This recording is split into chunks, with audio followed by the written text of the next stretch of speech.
Green land کی parliament کی تمام 5 پارٹیوں نے مشترکہ بیان میں کہا ہے کہ ہم امریکی نہیں بننا چاہتے، ہم گرین لینڈرز ہی رہیں گے۔ تمام سیاسی جماعتوں کا کہنا تھا کہ ہمارا مستقبل خود گرین لینڈ کے لوگوں کے فیصلے پر منحصر ہونا چاہیے۔ یہ بات انہوں نے واضح طور پر دہرا دی کہ گرین لینڈ بیچنے یا غیر ارادی طور پر شامل کیے جانے کا مشن نہیں ہے۔ تمام جماعتوں نے سخت الفاظ میں امریکی موقف کو رد کر دیا اور کہا کہ گرین لینڈ فروخت نہیں ہوگا۔ گرین لینڈ کے لوگوں اور سیاسی نمائندوں نے صدر ٹرمپ کے رویے کو تضحیک اور دھمکی آمیز قرار دیا ہے، خاص طور پر جب صدر ٹرمپ کی جانب سے گرین لینڈ کی حیثیت کو بزور طاقت تبدیل کرنے کی بات کی گئی۔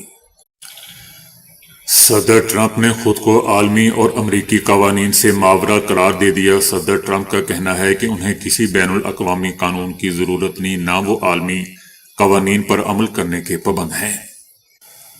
صدر ٹرمپ کا کہنا ہے کہ انہیں صرف ایک چیز روک سکتی ہے اور وہ چیز وہ خود ہیں۔ انہوں نے دعویٰ کیا کہ بین الاقوامی قانون ان کے فوجی اور سیاسی فیصلوں کو نہیں روک سکتے اور ان کی طاقت صرف ان کی اپنی اخلاقیات تک محدود ہے۔ صدر ٹرمپ کا کہنا تھا کہ وہ امریکی مفادات کے لیے کسی بھی ملک میں کارروائی کا حق رکھتے ہیں اور عالمی قوانین یا معاہدے ان کے فیصلوں کے پابند نہیں۔ صدر ٹرمپ کا کہنا تھا کہ بحیثیت کمانڈر ان چیف وہ خود اپنے اختیارات کی حد کا فیصلہ کرتے ہیں۔ ایران کے سابق بادشاہ کے جلا وطن بیٹے رضا پہلوی نے جمعے کے روز امریکی صدر ٹرمپ سے اپیل کی ہے کہ وہ ایران میں جاری احتجاج کے تناظر میں فوری مداخلت کریں۔ امریکہ میں مقیم رضا پہلوی نے یہ واضح نہیں کیا کہ وہ کس نوعیت کی مداخلت چاہتے ہیں، تاہم انہوں نے ملک بھر میں انٹرنیٹ کی بندش اور مظاہرین کے خلاف طاقت کے استعمال کے خدشے کی طرف اشارہ کیا۔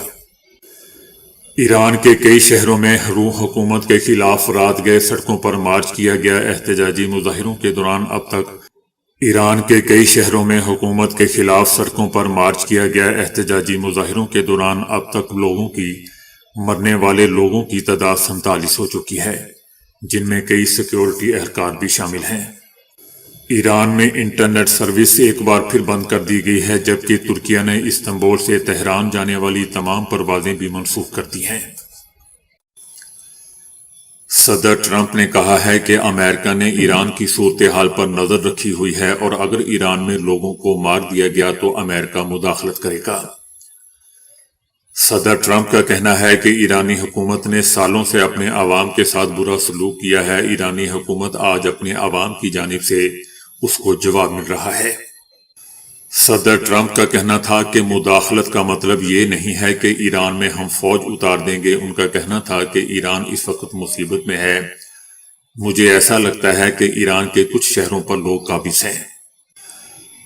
صدر ٹرمپ نے اس موقع پر ایک بار پھر پاک بھارت جنگ کا ذکر کرتے ہوئے کہا کہ پاکستان اور بھارت سمیت 8 جنگیں رکوا چکا ہوں۔ پاک بھارت جنگ میں 8 طیارے مار گرائے گئے۔ پاکستانی وزیر اعظم نے کہا کہ صدر ٹرمپ نے 10 ملین جانیں بھی بچائیں۔ افغان مبصرین نے طالبان رجیم کے لیے 2025 عالمی تنہائی اور سفارتی ناکامیوں کا 200 سال قرار دے دیا۔ ان کا کہنا تھا کہ افغان طالبان رجیم نے نہ صرف اپنے اتحادی بلکہ اپنی ساکھ اور بین الاقوامی جواز بھی کھو دیا۔ ان کا یہ بھی کہنا تھا کہ بھارت سے دوستی کے شوق نے ہمسایہ ممالک پاکستان، ازبکستان، تاجکستان اور ترکمانستان اور ایران سے کشیدگی میں بھی اضافہ ہوا، جبکہ بین الاقوامی فوجداری عدالت نے انسانیت کے خلاف جرائم پر سینئر طالبان کمانڈرز کے وارنٹ گرفتاری بھی جاری کیے۔ افغان مبصرین کا کہنا ہے کہ افغان طالبان رجیم اپنے اقتدار کو طول دینے کے لیے بے بنیاد دعووں سے دنیا کو گمراہ نہیں کر سکتی۔ امریکہ میں لاکھوں ڈالرز کی لابنگ کے باوجود بھارت کو سفارتی محاذ پر شکست کا سامنا ہے۔ بھارتی حکومت نے امریکی لابنگ فرم کو $4,50,000 دیے اور بھارت نے اپنی سفارتی ساکھ کو بحال کرنے کی کوشش کی۔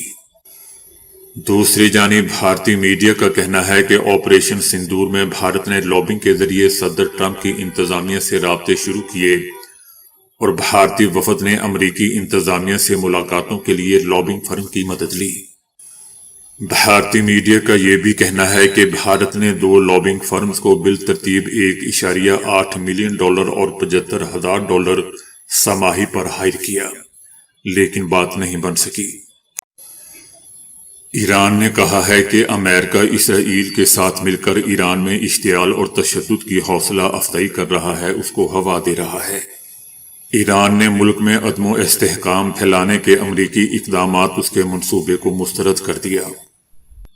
ایران نے اس حوالے سے اقوام متحدہ کی سلامتی کونسل کو خط لکھا ہے، جس میں امریکی اقدامات کو اقوام متحدہ کے چارٹر اور عالمی قوانین کی صریحاً خلاف ورزی قرار دیا ہے۔ ایران کا یہ بھی کہنا ہے کہ امریکہ اسرائیل کے ساتھ مل کر اشتعال اور تشدد کی حوصلہ افزائی کر رہا ہے۔ امریکی اقدامات غیر قانونی اور غیر ذمہ دارانہ ہیں، اور امریکہ کی پالیسیاں عالمی امن اور بین الاقوامی قوانین کے لیے خطرہ ہیں۔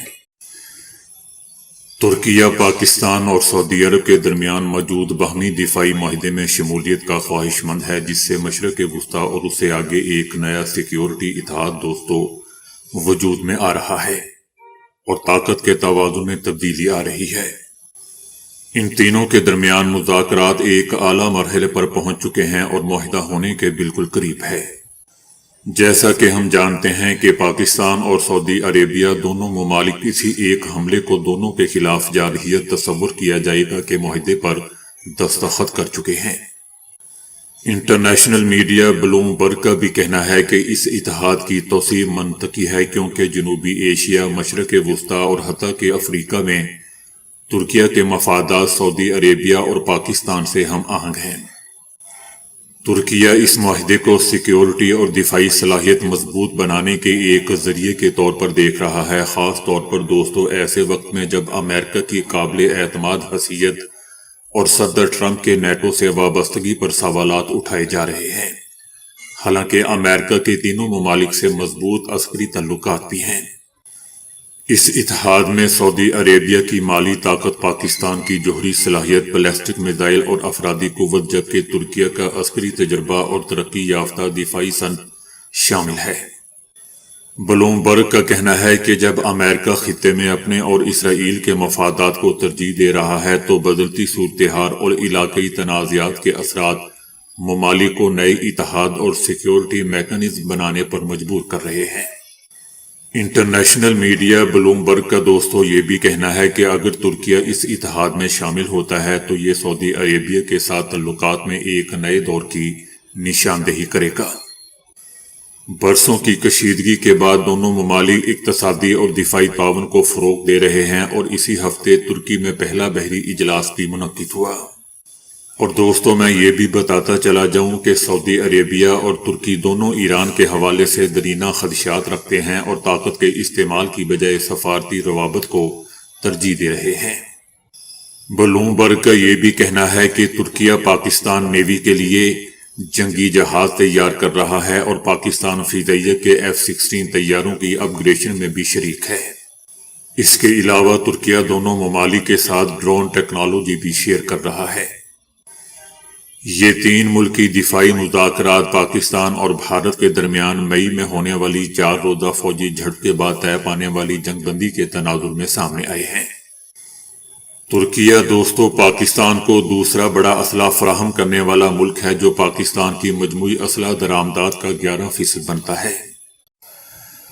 فرانس، برطانیہ اور جرمنی نے ایران میں مظاہرین کی اموات کی شدید الفاظ میں مذمت کی ہے۔ مشترکہ بیان میں کہا گیا ہے کہ ایرانی سیکیورٹی فورسز کے تشدد پر تشویش ہے۔ بیان میں ایرانی سیکیورٹی فورسز پر زور دیا گیا ہے کہ وہ تشدد سے باز رہے۔ فرانس، برطانیہ اور جرمنی نے کہا ہے کہ ایرانی حکام یہ ذمہ داری پوری کریں کہ وہ اپنی آبادی کا تحفظ کریں اور آزادی اظہار اور پرامن اجتماع کی اجازت دیں، تاکہ عوام کو کسی بھی قسم کی انتقامی کارروائی کے خوف کے بغیر اپنے حقوق استعمال کرنے کا موقع مل سکے۔ یاد ہے دوستو کہ ایران میں حکومت مخالف مظاہرے جاری ہیں۔ انسانی حقوق کے غیر ملکی اداروں کا کہنا ہے کہ احتجاج 100 سے زائد شہروں میں پھیل چکا ہے۔ مظاہروں کے دوران اب تک ہلاک افراد کی تعداد 47 ہو چکی ہے، جن میں کئی سیکیورٹی اہلکار بھی شامل ہیں۔ تقریباً 2500 افراد گرفتار بھی ہیں۔ امریکی فوج نے وینزویلا پر دباؤ کی مہم کے تحت پابندیوں کی زد میں آنے والے بحری جہازوں کے خلاف کارروائی کرتے ہوئے ایک آئل ٹینکر پر قبضہ کر لیا۔ امریکی فوج کے کمانڈر کا کہنا ہے کہ اس کی فورسز نے اولینا نامی آئل ٹینکر کو تحویل میں لیا ہے۔ امریکی فوج نے دوستو یہ واضح نہیں کیا کہ ٹینکر کو کس بنیاد پر نشانہ بنایا گیا یا مبینہ خلاف ورزیوں کی مزید تفصیلات کیا ہیں۔ اولینا ٹینکر پر روسی تیل کی نقل و حمل کے باعث 200 پابندیاں عائد کی گئی تھیں۔ یہ کارروائی اس واقعے کے 2 روز بعد سامنے آئی ہے جب امریکی فورسز نے 2 آئل ٹینکروں پر قبضہ کیا تھا۔ ان میں روسی پرچم بردار آئل ٹینکر بھی شامل تھا جو پہلے بیلا 1 کے نام سے جانا جاتا تھا۔ صدر ٹرمپ نے گرین لینڈ کے معاملے پر روس اور چائنا کو واضح پیغام دیا ہے کہ وہ اس علاقے پر کسی کو قبضے کی اجازت نہیں دیں گے۔ ان کا کہنا تھا کہ فی الحال گرین لینڈ سے متعلق مختلف پہلوؤں پر غور جاری ہے اور گرین لینڈ کے لیے رقم پر ابھی بات نہیں ہو رہی۔ اس علاقے کے مالی معاملات پر فیصلہ بعد میں ہوگا۔ صدر ٹرمپ کا کہنا تھا کہ ڈنمارک پر ڈیل کرنا چاہیں گے، ہم گرین لینڈ نہیں لیں گے تو آپ کا اگلا پڑوسی روس یا چائنا ہوگا، اور ہم ان دونوں ممالک کو اپنا پڑوسی نہیں بنا سکتے۔ امریکہ کو گرین لینڈ کا مالک ہونا چاہیے تاکہ روس یا چائنا اس پر قبضہ نہ کر سکیں۔ صدر ٹرمپ کا کہنا تھا کہ وینزویلا اور امریکہ کے پاس دنیا کا 55% تیل ہے اور روس اور چائنا وہ تمام تیل خرید سکتے ہیں جو وہ امریکہ یا وینزویلا سے چاہتے ہیں۔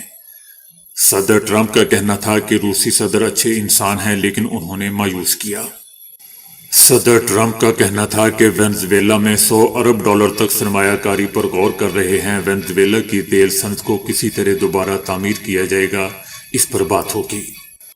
ان کا کہنا تھا کہ وینزویلا کی طرف سے ہمیں 30 ملین بیرل تیل دیا گیا ہے۔ وینزویلا میں کون سی تیل کمپنیاں جائیں گی اس کا فیصلہ کریں گے۔ تیل کمپنیاں امریکہ سے براہ راست ڈیل کریں گی، وینزویلا سے نہیں۔ صدر ٹرمپ کا کہنا تھا کہ فوری طور پر وینزویلا کے 5 کروڑ بیرل تیل کی ریفائننگ اور فروخت کا کام شروع کیا جائے گا۔ وینزویلا میں سرمایہ کاری کرنے والی تیل کمپنیوں کو حفاظتی ضمانتیں دی جائیں گی۔